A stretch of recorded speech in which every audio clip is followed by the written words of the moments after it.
Welcome back to Buy or Buy. Today we're talking about something a little different. This isn't just another SUV. We're looking at a legend. It's a machine built to a standard that honestly makes most other vehicles look like toys. We're talking about the Toyota Land Cruiser 200 series. So if you saw our piece on the Range Rover Sport, you'll remember we called it a beautiful disaster. I mean, it's stunning, it's luxurious, and it's pretty much guaranteed to introduce you to your local tow truck driver. Well, the Land Cruiser is its polar opposite. It's not flashy, it's an unflinching, uncompromising asset, and it's designed for a single purpose: to work. Every single time. And this quote right here, it says everything you need to know about its philosophy. When organizations like the UN, or aid groups, or mining companies need to get into the most hostile places on Earth, they're not calling Land Rover. Mercedes isn't getting the call. Nope, they send in a fleet of white Land Cruisers. Now, the implication of that is just so powerful. I mean, the G-Wagon, the Defender, they're off-roading icons, right? But they are not trusted in the same way. When your life literally depends on your vehicle starting up in a frozen wasteland or a blistering desert 500 miles from a mechanic, there is only one name on that list.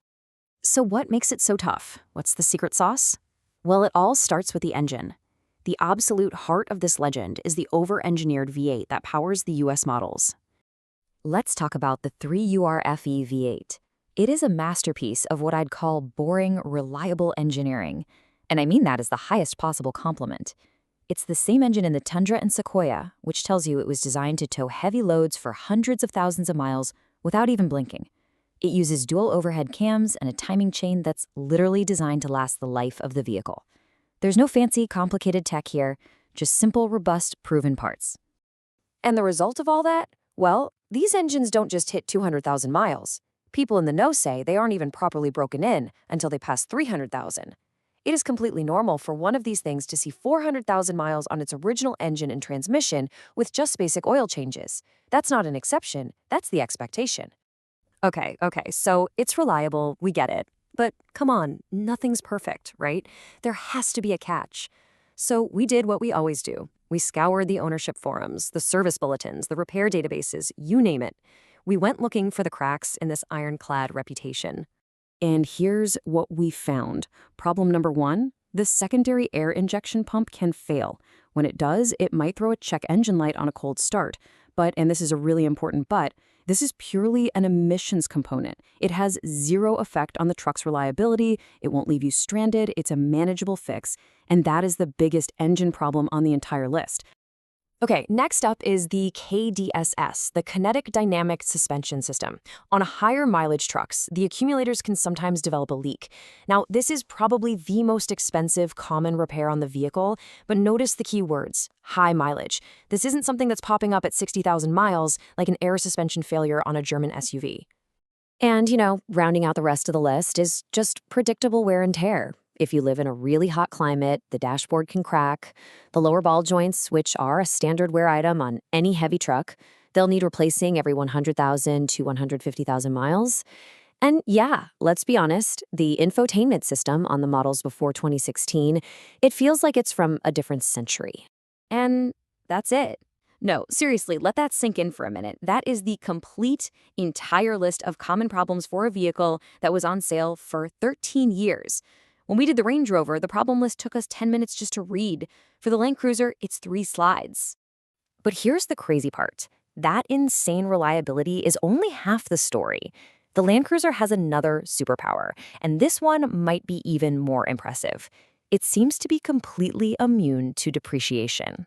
Just look at this. After about a decade, a big flagship luxury sedan from Mercedes or BMW will have lost around 80% of its original sticker price. It's basically disposable at that point.